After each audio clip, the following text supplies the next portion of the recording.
Senang sekali saudara-saudara kita ada di tempat ini, sekalipun ini juga jam-jam yang tidak mudah dan agak sedikit berbahaya ya, tapi saya percaya dengan gairah dan antusiasme kita untuk belajar, kita masih bisa tetap semangat di tempat ini. Nah, saudara, izinkan saya share sesuatu yang saya percaya ini sesuatu yang sederhana, tapi juga sangat basic ya di dalam kehidupan kita sebagai warga kerajaan dan anak-anaknya, dan bahkan sebagai orang yang dipercayakan untuk memerintah bersama dengan dia di atas muka bumi ini. Ya, ini temanya memang sebuah pertanyaan, are you in the kingdom? Apakah kita berada di dalam kerajaannya? Saya pernah menulis buku saya yang pertama sebetulnya Really Are You in the Kingdom? Judul yang sama. Ini buku yang kedua, ya saudara bisa dapat di depan dengan mengganti biaya cetak, saudara. Do you know who your king is? Apakah kita betul-betul mengenal siapa raja kita? Basically ini berbicara tentang budaya kerajaan sorga. Nah, saya ingin mengajak saudara untuk kita baca dulu teks yang mendasari apa yang kita akan discuss yang hari ini adalah dari Yohanes pasal yang ketiga, ayatnya yang pertama sampai dengan ayatnya yang keenam. Sebenarnya perenungan ini hasil daripada, ya tentu saja selain dari doa, tapi juga dari apa yang terjadi hari-hari ini di gereja Tuhan. Yaitu bahwa saya menemukan bagaimana misalkan ada hamba-hamba Tuhan atau ada anak-anak daripada hamba Tuhan yang dari kecil mereka ada di dalam gereja, tapi kemudian kehidupannya tidak berada di dalam budaya kerajaan atau menghidupi budaya kerajaan. Kita heran kenapa kok udah jadi orang percaya, sudah dipenuhi Roh Kudus, berbahasa lidah, tapi kehidupannya masih sembarangan begitu. Itu yang jadi pertanyaan, ya. Dan sepertinya dia nggak bisa memiliki sebuah pembedaan. Jadi pelayanan jalan yang nggak karu-karuan juga jalan terus, ya. Nah, saudara, karena itu ini sesuatu yang sangat penting. Kita sudah lama jadi anak Tuhan, mungkin sudah lama melayani, takutnya kemudian kita lupa akan apa yang sesungguhnya menjadi landasan atau akar daripada kehidupan kita sebagai pelaksana daripada kehendak Allah di atas muka bumi ini. Alkitab berkata adalah seorang Farisi yang bernama Nikodemus, seorang pemimpin agama Yahudi.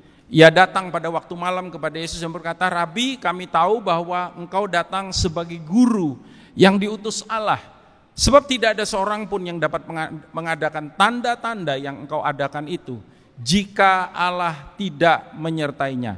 Yesus menjawab, katanya, "Aku berkata kepadamu, sesungguhnya tidak seorang pun, jika seorang tidak dilahirkan, kembali." Dan term ini term yang tidak banyak ditulis ya saudara ya. Born again, dilahirkan kembali. Ia tidak dapat melihat kerajaan Allah. Kata Nikodemus kepadanya, bagaimanakah mungkin seorang dilahirkan kalau ia sudah tua? Dapatkah ia masuk kembali ke dalam rahim ibunya dan dilahirkan lagi? Jawab Yesus, aku berkata kepadamu, sesungguhnya jika seorang tidak dilahirkan dari air dan roh, ia tidak dapat masuk ke dalam kerajaan Allah. Apa yang dilahirkan dari daging adalah daging, dan apa yang dilahirkan dari roh adalah roh. Terkait dengan konteks kerajaan, kalau kita lihat dari ayat yang tadi baru saja kita baca, maka ada dua term yang Yesus ngomong di situ. Yang pertama, Yesus berbicara tentang melihat kerajaan Allah. Yang kedua, dia berkata masuk ke dalam kerajaan Allah. Tapi siapa sih sebetulnya Nikodemus? Saudara, kalau kita lihat, dia adalah seorang Farisi dan dia bukan Farisi biasa. Saya percaya dia seorang pemimpin yang terhormat. Farisi itu artinya separated one, yang dipisahkan. Sebuah sekte Yahudi yang begitu keras, karena itu mereka memakai istilah terpisah karena menganggap yang di luar sekte mereka itu kalau ini Kristen yang nggak sungguh-sungguh lah, ya. Jadi keras sekali di dalam menerapkan aturan-aturan, bahkan dia juga disebut a ruler of the Jew, even Alkitab menulis dia adalah a teacher of Israel. Tetapi kita tahu dari sebuah posisi yang luar biasa ini, saudara, ini enggak menjamin Tidak menjamin dalam hal apa? Dalam kaitannya dengan kerajaan sorga. Kita melihat bagaimana even dia tidak sebetulnya terlalu mengerti ya akan kebenaran ini. Karena itu pastikan hari ini saya percaya kalau kita ada di tempatnya anugerah. Ya, karena orang yang seperti Nikodemus juga kemudian tidak mengerti apa itu the kingdom of God. Dan pengalaman yang saya dapat, kita bersama-sama sudah kurang lebih 20 tahun ya Pak Arifin. Satu hari Pak Arifin pernah ngomong sama saya, ngajari tentang kerajaan ini sulitnya minta ampun ya Den.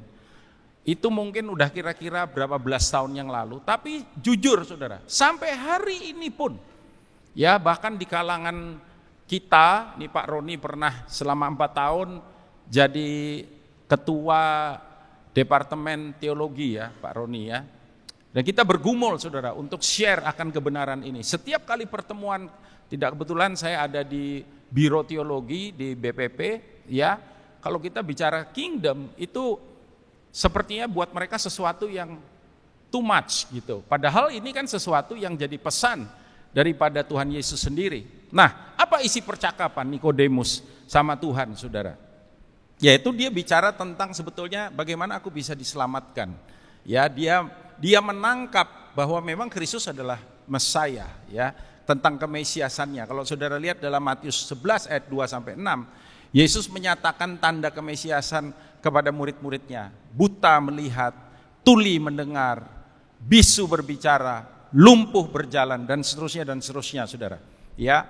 Dan kita tahu bahwa satu-satunya jaminan itu hanya terjadi lewat percakapan tadi. Bagaimana aku bisa diselamatkan, bagaimana aku bisa mengalami kerajaan sorga. Tuhan Yesus bilang hanya melalui kelahiran baru. Ya, saudara, istilah yang sering sekarang kita dengar itu adalah bertobat. Sudah bertobat belum? Oh, dia sudah bertobat Pak. Ya, tetapi saya melihat ada sebuah misunderstanding karena pertobatan itu tidak cuma satu kali, saudara. Ya, tadi kita mengikuti sesi yang tadi, kemarin kita mengikuti sesi yang disampaikan oleh Pastor Kong, lalu kemudian kalau para pemimpin sudah dari sejak hari Senin malam ya. Ada kebenaran-kebenaran yang dinyatakan kepada kita dan kita bertobat untuk sesuatu yang kita diingatkan kembali, either way mungkin sesuatu yang baru, kita bertobat. Tetapi kelahiran baru merupakan sesuatu yang menjadi pintu masuk untuk kita bisa mengalami kerajaan. Nah, isu yang pertama tadi Tuhan Yesus bilang kalau kamu tidak dilahirkan baru, kamu tidak akan bisa melihat kerajaan Allah. Saya pernah ditanya ya, ini lalu hubungannya Pak Daniel, ini hubungannya apa dengan Matius 4 ayat 17? Dalam Injil Matius pasal 4 ayat yang ke-17 tertulis di situ sebuah statement yang luar biasa ketika Tuhan Yesus berkata, bertobatlah sebab kerajaan sorga sudah dekat. Kita tahu bahwa kata bertobat dalam bahasa aslinya adalah metanoia. So what is metanoia? Metanoia berbicara tentang picturing and understanding of the kingdom. Bagaimana kita bisa melihat sebuah keberadaan atau personal vision of the kingdom of heaven, sebuah visi pribadi. Ya, metanoia kan sebenarnya perubahan paradigma, saudara. Jadi kalau tidak terjadi perubahan paradigma, kita tidak bisa memang. Tadi Yesus bilang, kamu nggak bisa melihat kerajaan sorga. Jadi ini berbicara tentang a vision of the kingdom, personally di dalam kehidupan kita. Kemudian yang membuat kita tentu saja bisa berbalik ya daripada kehidupan kita yang dulu. Rasul Paulus pernah memberikan sebuah statement yang luar biasa. Dia berkata, apa yang dulu kuanggap sesuatu yang mulia, yang keren, yang hebat, yang dahsyat, sekarang aku anggap sampah. Saudara, sebuah turning point di dalam kehidupannya yang membuat dia jadi manusia yang berbeda. Sebuah paradigm change, perubahan paradigma, sama seperti kita semua yang ada di tempat ini. Ketika kita kemudian berjumpa atau kita mulai terbuka mata rohani kita untuk kita melihat what is the kingdom, ya, betapa berharganya, betapa mulianya. Sampai sesuatu yang di dunia ini dilihat hebat jadi kayak sampah aja gitu. Lalu yang kedua, ini berbicara tentang masuk ke dalam kerajaan. Lihat aja nggak cukup, saudara. Ya, Yesus bilang. Tapi kali ini dia ngomongnya dia tidak memakai term kelahiran baru. Dia berkata, barang siapa tidak dibasuh dengan air, ya tidak dilahirkan dari air dan roh, ia tidak dapat masuk ke dalam kerajaan Allah. Pertama kali ketika saya bertobat lalu baca Alkitab, air ini saya pikir baptisan, ya saudara. Tapi sebetulnya Yesus sedang menulis tentang tergenapinya Yeskiel pasal 36 ayat 25, 26 dan ayat yang ke-27. Ya, ada sebuah nubuatan yang hal ini fulfill, ya. Ketika Yesus berkata demikian, aku akan mencurahkan kepadamu air jernih yang akan mentahirkan kamu dari segala, katakan segala. Segala itu berarti apa aja, ya? Kenajisanmu. Dan dari semua apa? Berhala-berhalamu. Aku akan mentahirkan kamu. Lalu kemudian ayat yang ke-26, kamu akan kuberikan hati yang baru dan roh yang baru dalam batinmu. Dan aku akan menjauhkan dari tubuhmu hati yang keras dan kuberikan kepadamu hati yang taat. Ayat 27, rohku akan kuberikan diam di dalam batinmu dan aku akan membuat kamu hidup menurut segala ketetapanku dan tetap berpegang pada peraturan-peraturanku dan melakukannya. Perhatikan stepnya tadi, saudara. Yang pertama, Alkitab bilang dilahirkan kembali. Ya, sebuah perubahan yang terjadi di dalam kehidupan kita. Dan yang punya term kelahiran baru itu cuman kita orang percaya. Istilah kelahiran baru, maaf, tidak dipakai di dalam kepercayaan manapun. Istilah bertobat dipakai, istilah kelahiran baru enggak. Cuman saudara dan saya yang punya istilah ini. Untuk apa? Nanti saya akan tunjukkan di belakang, saudara. Untuk apa? Tetapi kemudian yang kedua Yesus bilang, kalau kamu tidak dilahirkan dari air dan roh, kalau kamu tidak menerima penyucian, kalau kamu tidak mendapatkan hati yang diubahkan, ya.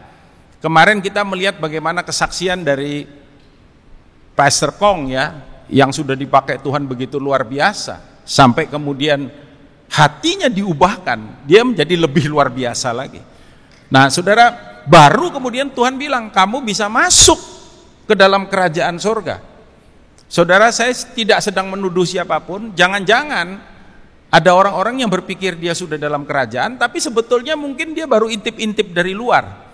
Ya, karena seharusnya kebenaran ini akan diikuti oleh ini, saudara, yang dilahirkan dari air dan roh. Yohanes 16 ayat 8 berkata, dan kalau ia datang, sang raja itu, ia akan menginsafkan dunia akan dosa dan penghakiman. Maksudnya ini pekerjaan daripada Roh Kudus. Roh Kudus yang akan convict us. Dan saya percaya inilah His grace, ya, kasih karunia-Nya kepada kita.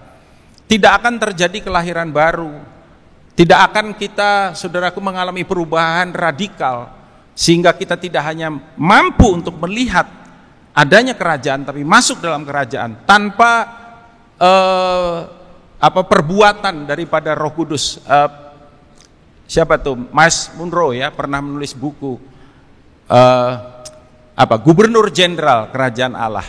Holy Spirit itu is a general governor.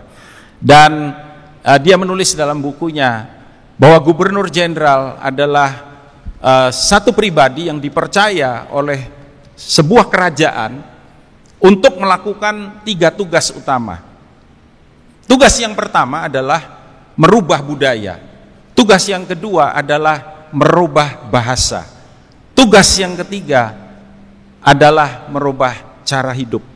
Ya, jadi kalau Roh Kudus ada dalam, nah karena itu apa bukti daripada kelahiran baru? Hidup dengan budaya kerajaan. Saya seringkali ditanya orang, saudara, budaya kerajaan itu kayak apa sih, Pak?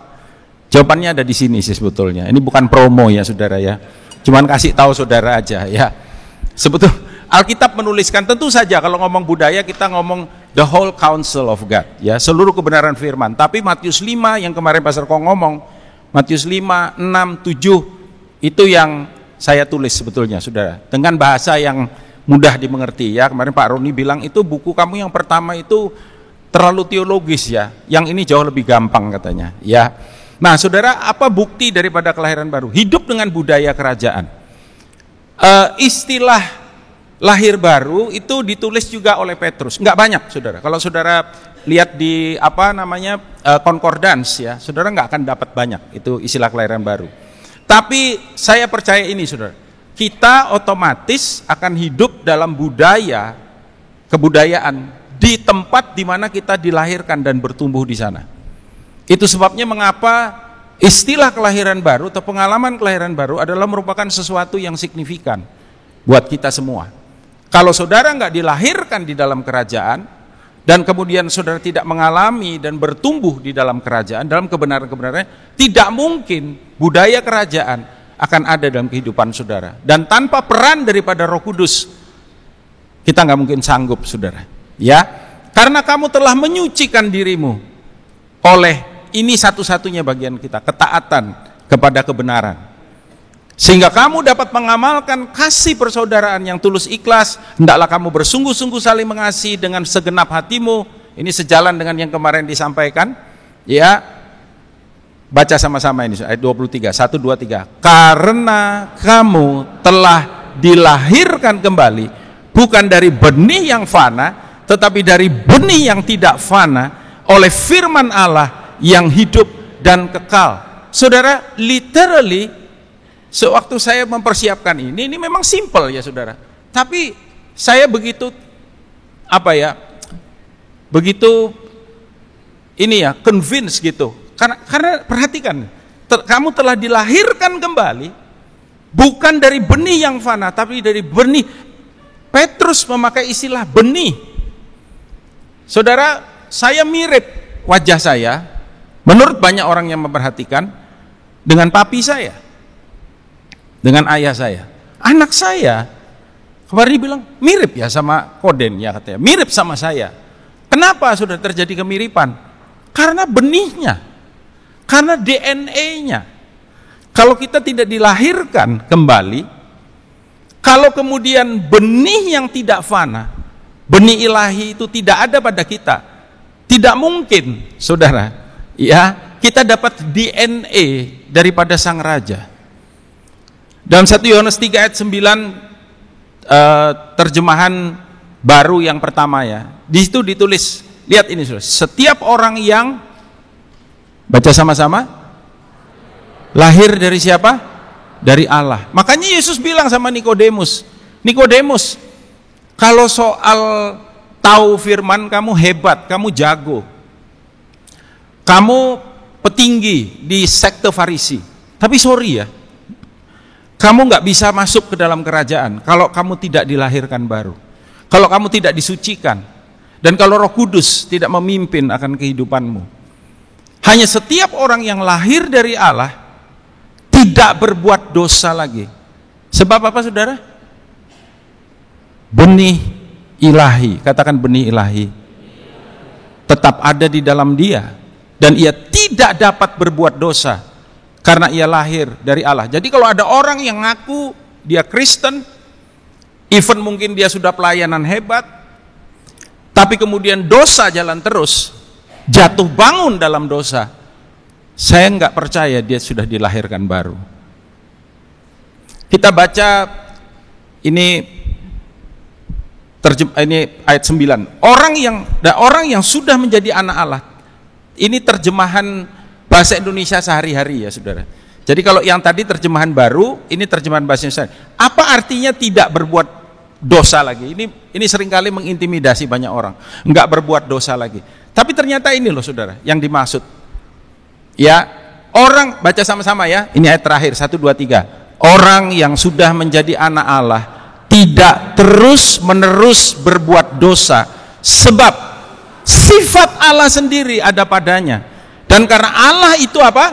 Bapaknya, maka ia tidak dapat terus-menerus berbuat dosa. Saya mau tanya saudara, kita bisa bikin salah nggak? Bisa. Tapi nggak mungkin. Kalau dosa, nggak mungkin kita bisa terus menerus berbuat dosa. Ada seorang hamba Tuhan yang saya dulu belajar dari dia, sempat ya. Tapi kemudian dia jatuh, saudara. 7 tahun kemudian, dia kembali sama Tuhan. Dia bilang gini sama saya. Dia bilang, Den, dia orang Jakarta ya, Den. Sorry ya, ini kan udah dewasa semua, saudara ya. Tuh gua kalau sama cewek, dia bilang, gua nggak bisa menikmati. Beda sama teman-teman yang lain. Kenapa Kak? Saya panggil dia Kak ya. Kenapa Kak? Kayak ada sepasang mata lagi ngawasin saya gitu. Jadi kayak ada CCTV sorgawi gitu, saudara. Saya nggak nikmati sama sekali. Tapi dia waktu itu mungkin masih mengeraskan hatinya. Tapi 7 tahun setelah itu, dia bertobat, keluarganya dipulihkan, lalu kemudian pernikahannya dipulihkan. Perhatikan kata God's nature, sifat Allah. Sifat itu menetap ada pada kita. Lawan sifat Allah apa? Sifat dosa. Saudara, saya percaya kita akan ada dalam kerajaan ketika kita mengalami kelahiran baru. Pastikan hari ini saudara sudah dilahirkan baru. Mungkin ada satu pertanyaan yang bisa bantu saudara. Tahu dari mana Pak? Saya udah lahir baru. Apa arti kehadiran Kristus dalam hidup saudara? Apa arti dia, sang raja itu buat hidup saudara? Itu akan menjawab saudara, apakah kita sudah dilahirkan baru atau tidak. Tuhan Yesus memberkati. Baik, terima kasih Pak Daniel. Ini merupakan suatu pemaparan yang sangat bagus sekali. Bapak dan Ibu, masih ada 2 pembicara lagi, dan kita percaya bahwa kita semakin dipuaskan lagi tentang Kingdom Teologi ini. Untuk pembicara kedua, silakan Pak Jonathan. Mari kita berikan aplaus Pak Jonathan.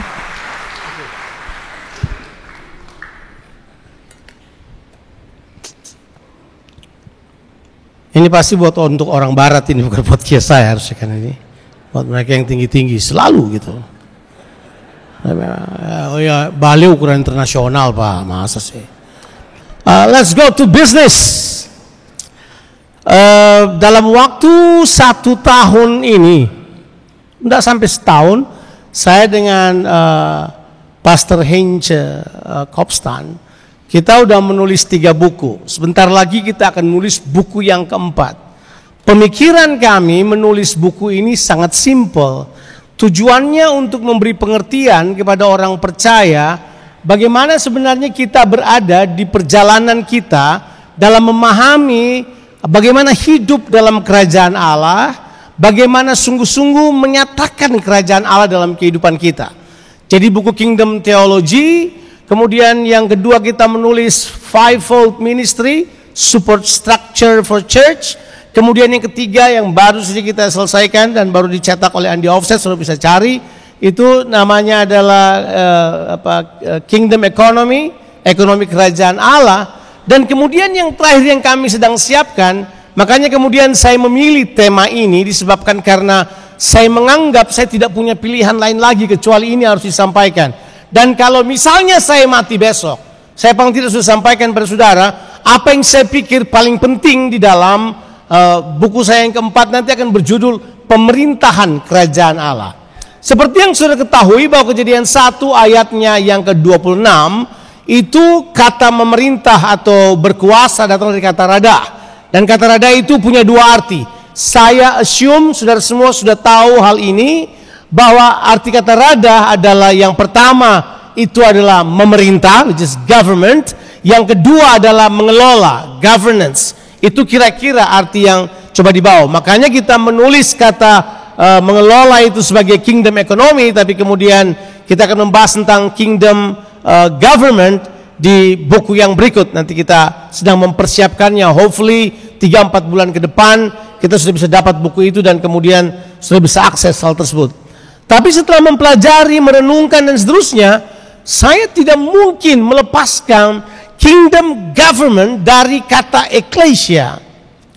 Sebab ecclesia ini menurut saya adalah harapan terakhir Tuhan di bumi ini. Dan Tuhan tidak punya alat lain kecuali ecclesia. Saya tidak tahu bagaimana saudara membahasnya atau saudara melihatnya, Tapi Yesus di ujung upayanya untuk memperkenalkan dirinya kepada murid-muridnya bahwa dia adalah Mesias, dia adalah Allah. Jadi kalau nanti ada agama lain atau siapapun yang tidak percaya dan berkata begini, Yesus tidak pernah menyebut dirinya sebagai Allah. Di dalam pembacaan yang terdapat di dalam kitab Matius pasalnya yang ke-16 ayatnya yang ke-13 sampai ayatnya yang ke-21, bolehkah PowerPoint-nya ditaruh di depan kalau boleh. Nah, ayat-ayat ini memberitahukan kepada kita bahwa disinilah Yesus menyatakan bahwa dia adalah Allah. Kalau kamu tidak percaya, ya itu terserah kamu, karena kamu tidak mengerti apa yang dikatakan di perjanjian lama. Di perjanjian lama, kata anak manusia itu sebenarnya merupakan sebuah statement yang berkata dia adalah Allah. Itu penting. Jadi kalau tanya, oh Yesus tidak pernah bilang dia Allah. Enggak. Kata anak manusia itu menurut saya terjadi pengertian yang salah dalam pemahaman teologi yang 500 tahun yang lalu yang berkata kata anak manusia itu berhubung pada penjelmaan Yesus dari Allah menjadi anak manusia. Padahal tidak. Kata anak manusia itu adalah terminologi perjanjian lama dari Mesias ataupun Kristus. Dan itu jelas. Jadi kalau saudara perhatikan, Yesus menggunakan sebuah pertanyaan yang retorika. Dia berkata, siapakah anak manusia ini? Mereka berkata Yohanes Pembaptis, Elia dan seterusnya. Kemudian dia balik pertanyaan yang kedua. Menurut kata kamu, siapakah aku ini? So dalam question ini, kalau saudara penulis puisi Ibrani, saudara tahu bahwa dia sedang membawa hal yang sama. Dia sedang menanyakan, sebenarnya aku ini adalah anak manusia.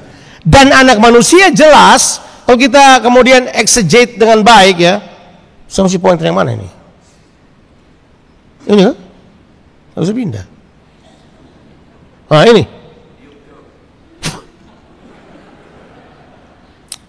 Terus lagi. Eksegese Matius 16 ini, oke. Kalau saya baca baik-baik bahwa waktu Yesus tanya hal tersebut, Yesus tidak bertanya kepada orang yang tidak mengerti terminologi ini. Saya beritahu bahwa ini bukti bahwa semua orang, termasuk orang Farisi, termasuk orang-orang yang menghakimi Yesus di bait Allah, mereka semua tahu terminologi anak manusia. So, masih ingat waktu Yesus diadili? Baca sendiri, cari di Alkitab. Yesus diadili, seperti berkata, apakah engkau yang berkata bahwa rubuhkanlah bait Allah dalam 3 hari engkau akan membangunnya? Mereka kemudian membangkitkan saksi-saksi palsu. Yesus cuma jawab apa? Kalau kamu melihat anak manusia datang di awan-awan, wah, langsung mereka itu imam besar robek pakaiannya. Untuk apa lagi kita tunggu saksi yang lain? Sebab dia telah mengakui bahwa dia adalah siapa? Allah, anak Allah, berarti dia sama seperti Allah. Ya, kalau kamu tidak mengerti hal tersebut ya kita akan begitu. Oh iya ya, gimana Yesus berkata dia Allah? No, dia adalah Allah. Dia adalah Allah yang menjadi manusia. Saya bukan aliran adoptionalism. Saya bukan yang berkata bahwa Yesus manusia biasa, kemudian karena dia taat, dia berubah menjadi Allah. Banyak yang dipercaya itu, dan dia rasa dia salah satu yang seperti itu. Biarlah, saya tidak mau urus itu. Yang saya pengen bahas dengan saudara adalah waktu Yesus berkata bahwa siapakah anak manusia itu, sebenarnya semua orang tahu Yesus sedang referring kepada Daniel pasal 7. Semua bilang dulu Daniel pasal 7. Daniel 7. Baca isi Daniel 7 sekarang. Saya tidak akan ulang, kalau saudara tidak baca, salah sendiri saudara.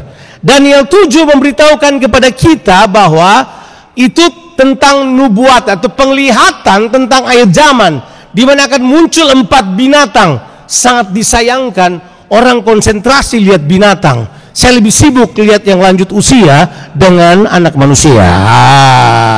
Ternyata dalam nubuatan itu anak manusia itu disebut di dalamnya dia memiliki kekuasaan yang kekal, yang tidak akan lenyap, dan kerajaannya adalah kerajaan yang apa?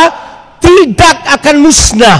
Yesus adalah raja dari kerajaan yang tidak akan musnah, kekal sampai selama-lamanya. But again, kita tidak boleh buang konteks dari Daniel pasal yang ke-7. Sebab Daniel pasal yang ke-7 berisi sebuah pemahaman yang lain yang kelihatannya muncul secara misterius.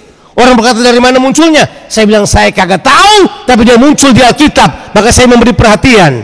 Di dalamnya ditulis dengan jelas bahwa dia sudah memperkenalkan sebagai Mesias, tetapi dalam nubuatan Daniel 7 ayat yang ke-18 tiba-tiba muncul sebuah statement bahwa dalam nubuatan itu orang-orang kudus, kepunyaan yang maha tinggi itu juga diberi pemerintahan yang sifatnya kekal sama dengan anak manusia.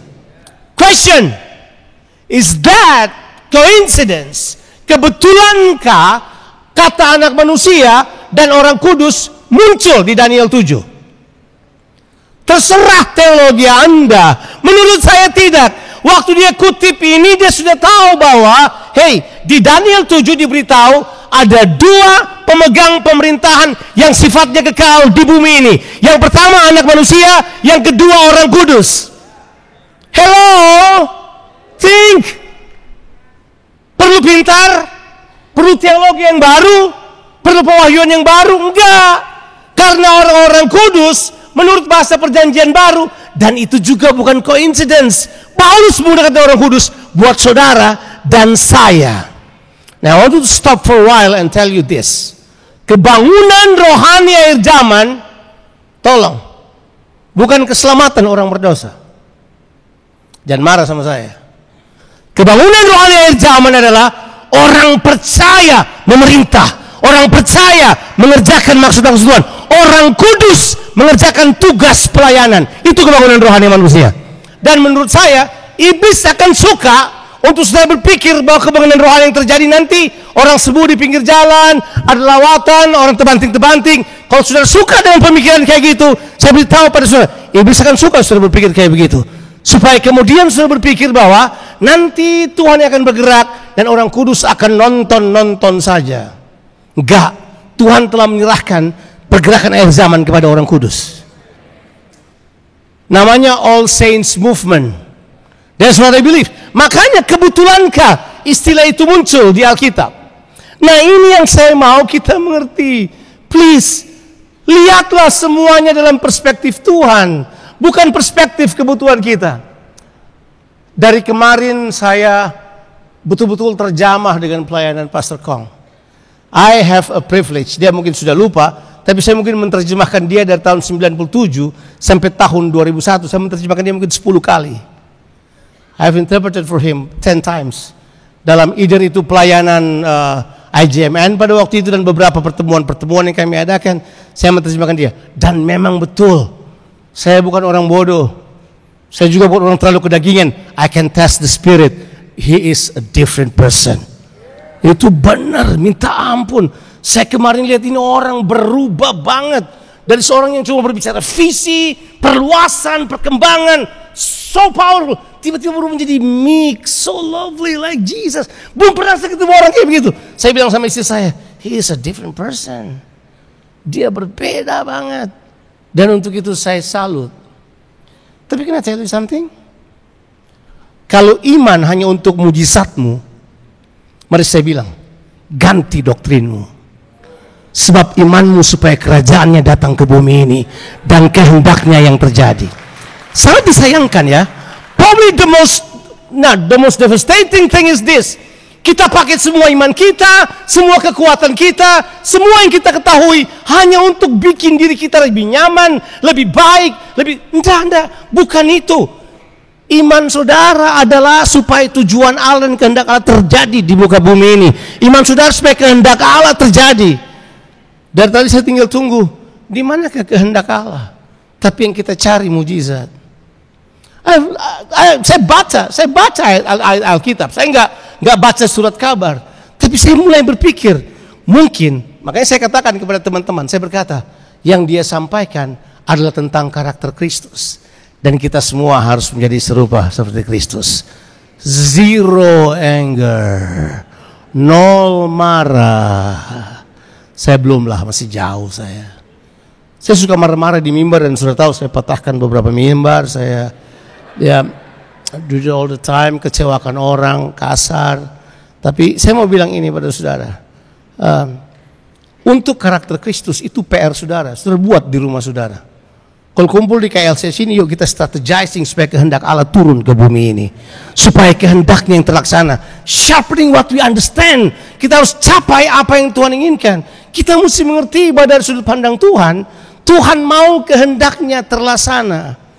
Aduh, maafkan kalau ayat begini muncul, boleh nggak keluar dari ini kemudian tambah ayatnya? I have to,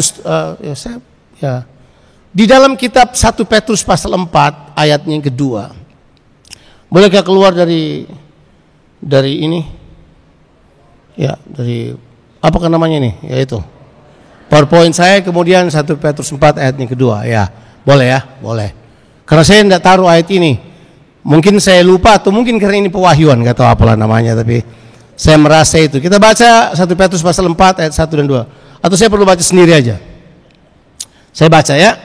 Ini tentang penderitaan. Penderitaan itu harusnya bukan cuma sekedar pengalaman fisik. Itu harusnya perubahan pola pikir. Saya bacakan. Jadi karena Kristus telah menderita, 1 Petrus 4 ayat 1. Kristus telah menderita penderitaan badani. Kamu pun harus juga mempersenjatai dirimu dengan pikiran yang demikian. Sophroneo, cara berpikir, cara menganalisa, cara memandang, cara fokus. Karena barang siapa telah menderita penderitaan badani, ia telah berhenti berbuat dosa. I like that.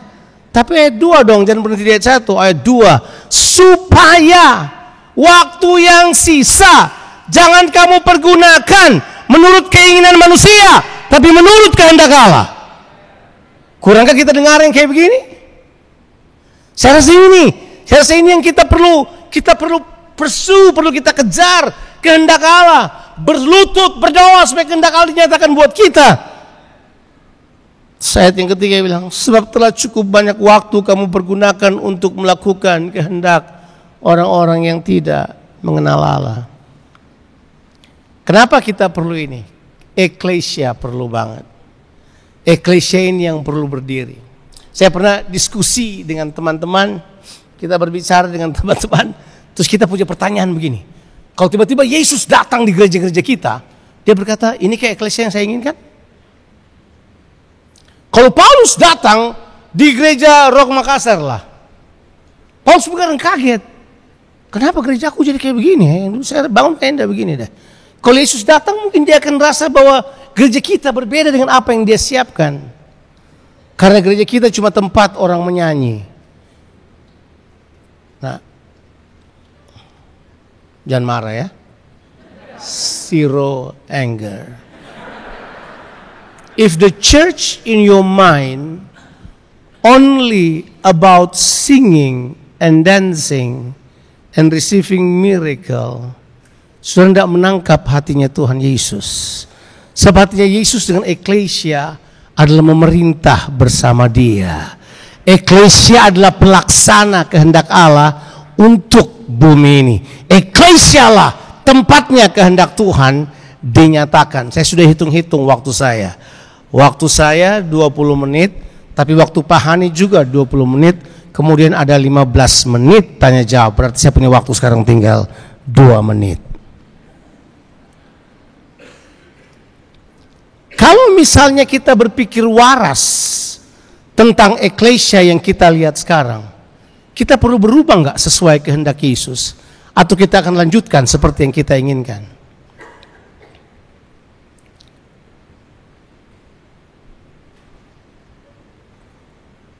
Kalau kita harus berubah seperti yang Tuhan inginkan, kan? Mungkin perubahan itu akan membuang sukacita denominasi kita. Mungkin perubahan itu akan menghancurkan semua harapan yang kita sudah bangun selama ini. Mungkin penyesuaian itu adalah kita perlu datang lagi pada Tuhan dan berkata, hey, kita memang perlu sesuatu yang baru dari Tuhan.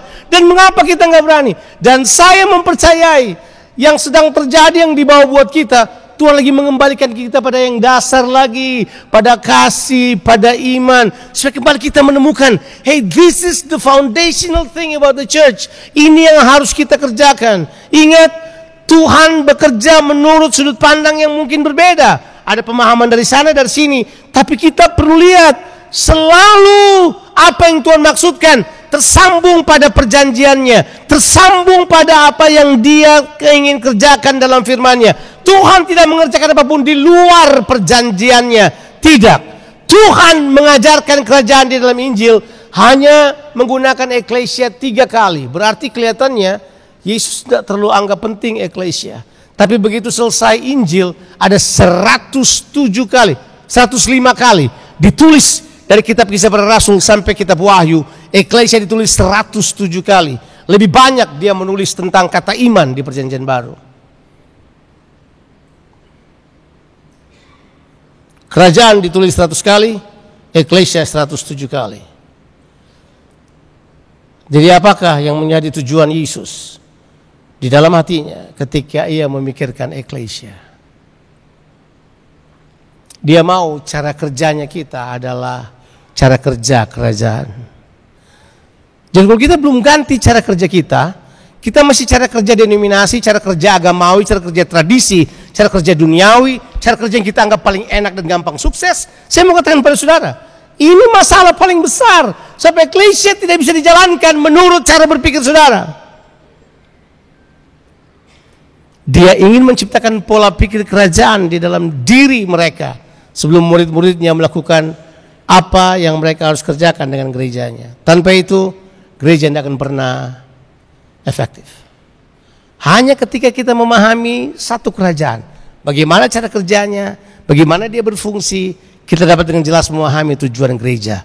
Gereja ada di bumi untuk mengelola kerajaan Allah.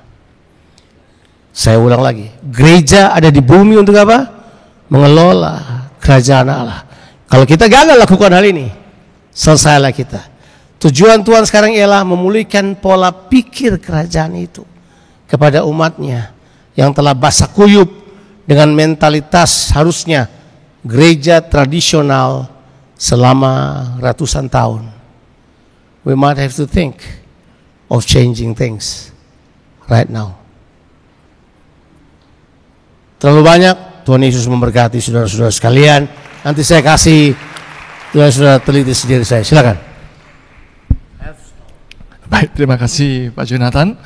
Baik Bapak dan Ibu, kita masuk di sesi yang ketiga. Kita berikan big applause kepada Pak Haning. Silakan Pak Haning. Saya tidak bawa buku saudara, tetapi saya tergelitik akan menulis buku. Semoga KLC tahun depan saya bisa tulis buku ini. Karena apa yang saya dapatkan beberapa saat ini membuat saya hampir 6 bulan ini saudara, saya memikirkan tentang, saya gali benar tentang rapture, tentang kedatangan Yesus yang kedua kali. Dan Tuhan meneguhkan saya dengan apa yang terjadi di Olimpik Paris itu. Mungkin kita tahu semua tentang Olimpik Paris ini, ya, tentang pembukaannya. Ya, saya tidak perlu cerita lagi, semua tahu tentang pembukaan Olimpik Paris yang baru-baru saat ini. Saya mau katakan bahwa itu penghujatan Kristus dan kekristenan yang hampir sempurna. Tetapi kalau saudara cuma lihat pembukaannya, saudara akan terkejut pada waktu mereka menutup Olimpik ini. Saya tidak mau put in my screen. Tetapi saya katakan penghinaan yang paling besar, bahkan yang mengherankan saya, datang daripada negara Rusia. Menteri luar negeri yang namanya Maria Zakharova dan semua press di Rusia mengatakan begini, penutupan Olimpik Paris 2024 is absolutely satanism atau obvious satanism. Jadi kenyataan tentang satanisme. Saudara, itu datang dari Rusia loh. Orang yang boleh dikatakan tidak percaya Tuhan, tidak percaya setan, mereka komunis. Dan mereka satu-satunya yang menuliskan. Kalau saudara lihat tentang penutupan ini, saudara akan lihat salah satunya yang diperagakan adalah kedatangan antikristus. Ketika dunia sedang chaos, saudara, tiba-tiba ada satu sinar dari atas datang. Manusia, binatang yang berupa binatang belalang, saudara, berwarna emas, tiba-tiba datang. Kemudian menyingkat cerita, ya, ada dua manusia yang menyerahkan bendera Greece ini kepada tokoh ini. Dan tokohnya sangat sukacita sekali. Kemudian datanglah, ya, seorang pemain piano yang tergantung. Wah, kalau mereka buat acara luar biasa sekali, tidak terbayangkan dengan pikiran. Tetapi apa lagu yang dibuat adalah The Hymn of Apollo. Kalau saudara lihat di Wahyu pasal yang ke-9, maka saudara akan temukan di sana adalah tokoh daripada Apollyon, the destroyer itu sendiri. Saudara, saya cuma mau meneruskan apa yang Pak Daniel beritakan dan juga ya Pak Jonathan Patiasina beritakan. Pertama, ya, Pak Daniel bicara tentang kerajaan. Pak Jo, Bang Jo bicara tentang eklesia. Saya mau bicara tentang Christ, our King, will come for the second time. Entah itu ada beberapa pandangan di dalam pandangan Kristen itu. Yang paling terkenal adalah bicara tentang rapture adalah ya, yaitu pre-trib, mid-trib, dan post-trib. Saya tidak mungkin jelaskan di 20 menit ini. Tapi saya akan bahas yang pertama saja. Karena di tengah-tengah antara mid-trib dan post-trib adalah terjadinya ada satu kepercayaan lagi bahwa akan ada, yaitu pre-wrath. Jadi ada pengangkatan gereja pada waktu cawan itu terbuka hampir 3/4 begitu. Saudara, saya akan berikan satu peta saja. Ya, ini yang itu salib, saudara, kurang sempurna, ya, itu bukan swastika. Ya, itu salib. Ya, cuma di PowerPoint ini kurang sempurna. I'm so sorry. Tapi yang jelas adalah pandangan pertama, yaitu pre-trib, yang saya ingin berikan kepada saudara. Ya, ini bicara tentang semuanya sebenarnya memuliakan Tuhan karena rapture, kedatangan Yesus pasti akan datang. Raja saudara pasti datang ke atas muka bumi, dunia ini. Nah, untuk pandangan yang pertama pre-trib, saya akan berikan 3 ayat. Mestinya banyak, cuma tidak nututin juga. 3 ayat yang mendukung pandangan ini.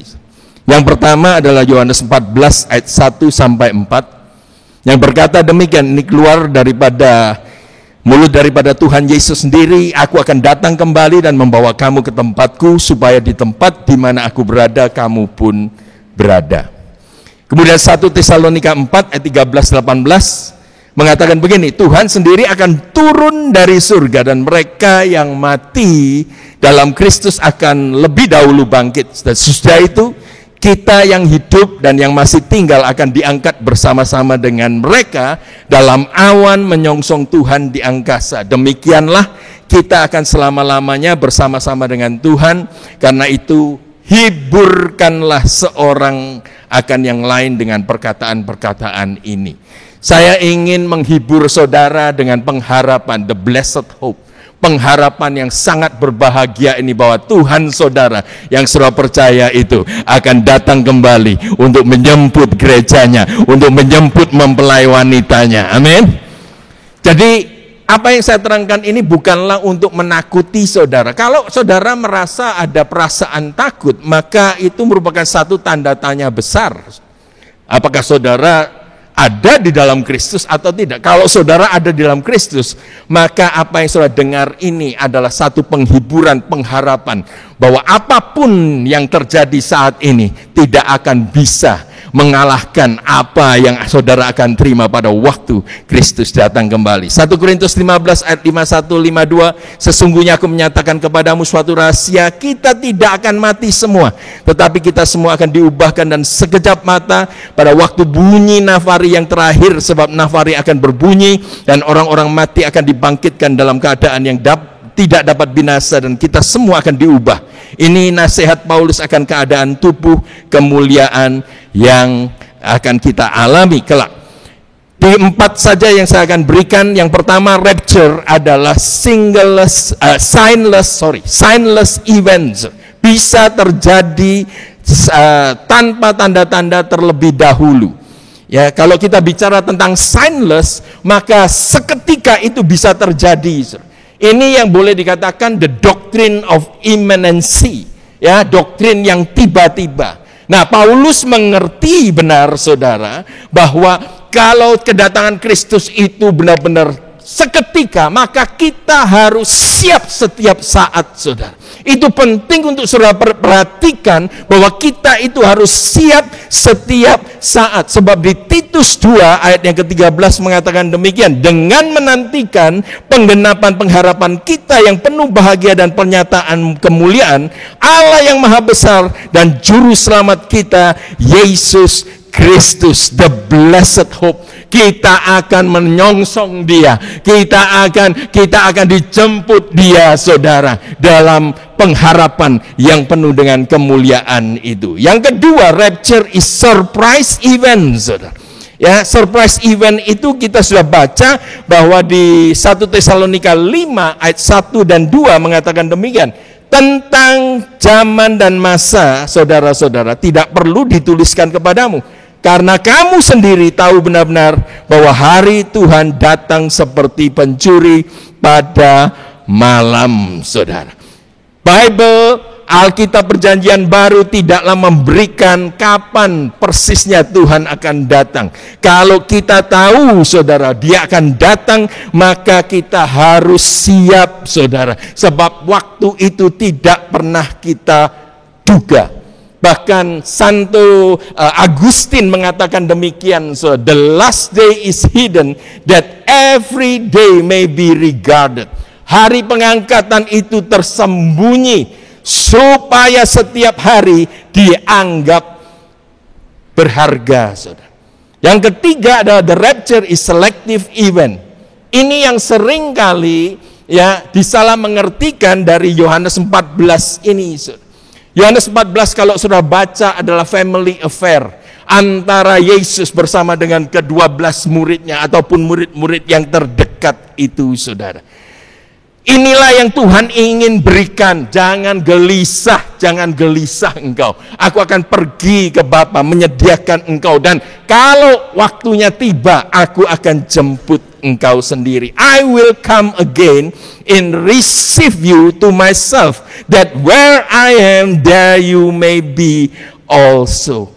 Rasa-rasanya kalau saya katakan saya dengarkan omongan daripada daddy saya dengarkan omongan daripada keluarga yang dekat. Ini adalah family affair, ini adalah perkara keluarga, omongan dapur mestinya, saudara.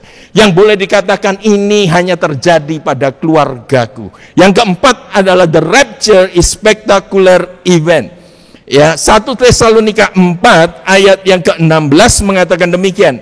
Sebab pada waktu tanda diberi, yaitu pada waktu penghulu malaikat berseru dan sangkakala Allah berbunyi, maka Tuhan sendiri akan taruh dari surga, dan mereka yang mati dalam Kristus akan lebih dahulu bangkit. Ini menarik sekali, saudara. Kalau boleh saya katakan, saudara, dalam bahasa Indonesianya kurang begitu jelas, tetapi dalam bahasa Inggrisnya dikatakan begini, saudara. Ada 3 hal yang terjadi pada hari itu. Yang pertama adalah the shout, sorakan. Yang kedua adalah seruan penghulu malaikat itu, saudara, the voice of archangel. Dan yang ketiga adalah the trumpet of God. Jadi itu 3 bunyian, saudara, 3 suara yang kita dengar. Jadi kalau boleh saya katakan, saudara, benar-benar dunia belum pernah lihat. Kalaupun Olimpik Paris itu begitu megahnya, saudara, mereka tidak pernah melihat ketika Yesus datang kembali, ketika dia datang untuk gerejanya, ketika dia datang untuk mempelainya, saudaraku yang kasih, saya yakin percaya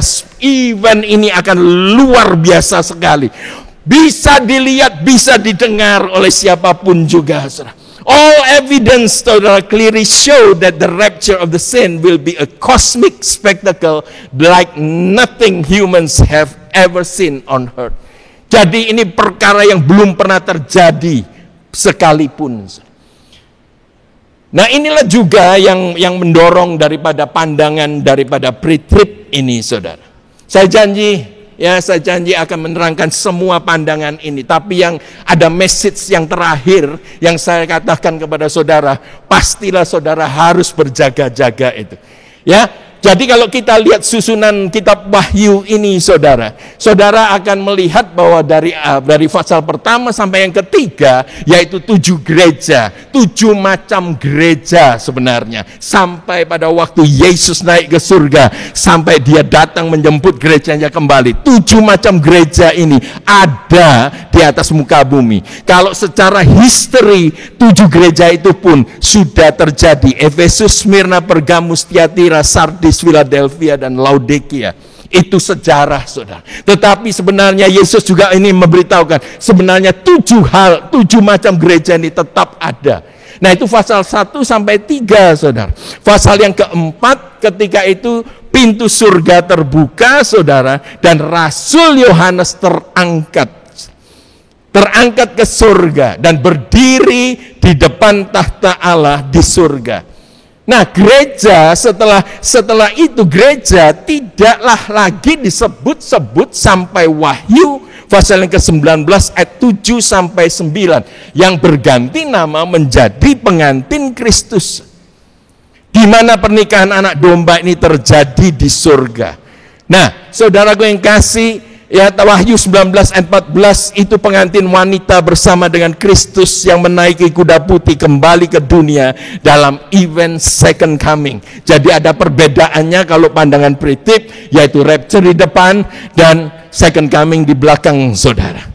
Dan di tengah-tengah ini ada masa aniaya itu. Nah, peristiwanya terangkatnya Rasul Yohanes memiliki simbol dengan terangkatnya gereja Tuhan ke surga. Wahyu 4 ayat 1 mengatakan begini, sesungguhnya sebuah pintu di surga dan suara yang dahulu yang telah kudengar berkata kepadaku seperti bunyi sangkakala.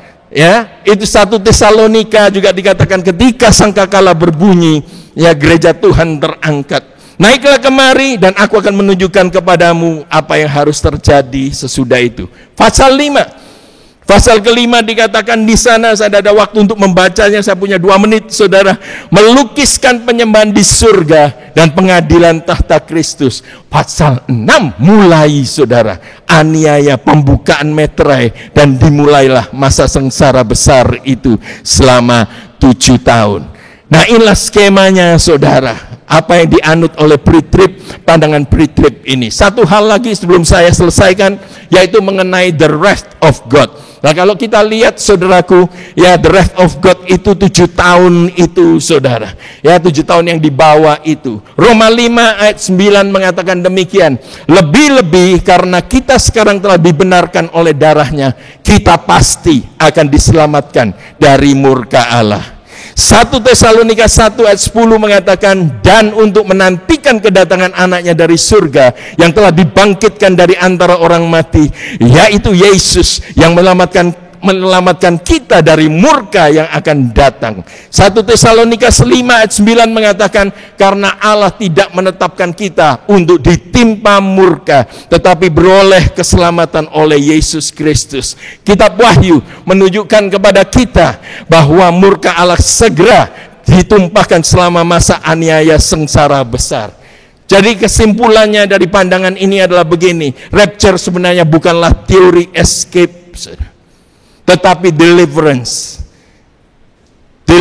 Dan Petrus menasihatkan kita di 2 Petrus ayat 2 ayat 6 sampai 9 bahwa Tuhan tahu menyelamatkan orang-orang saleh dari pencobaan, knows how to rescue the godly from tribulation. Saudaraku yang kekasih, saya yakin percaya Ya, saya yakin percaya bahwa saudara akan dikuatkan dengan mempersiapkan diri bahwa Tuhan akan seketika datang kembali. Nah, inilah yang saya ingin berikan, saya akan tinggalkan kepada saudara. Yesus berkata demikian, jagalah dirimu. Katakan sebelahmu, jaga dirimu. Jaga dirimu supaya hatimu jangan syarat oleh pesta pora, kemabukan serta kepentingan-kepentingan dunia, supaya hari Tuhan janganlah dengan tiba-tiba jatuh ke atas dirimu seperti suatu jerat, sebab ia akan menimpa semua penduduk bumi ini. Berjaga-jagalah senantiasa sambil berdoa. Siapa yang mau tolong angkat tangan? Ya, tolong angkat tangan. Supaya kamu beroleh kekuatan untuk luput dari semua yang terjadi itu, supaya kamu tahan berdiri di hadapan Anak Manusia. Kalau dunia saja memberitahukan antikristus pasti datang, kenapa gereja Tuhan masih repot, saudara, dengan perkara-perkara yang di dunia ini, perkara material, perkara apapun juga. Biarlah hati saudara tetap tertuju kepada Tuhan kita, kepada Raja kita yang akan datang ini. Oleh karena itu, travel light, live light, be the light, and share the light. Amin, saudara. The Lord bless you.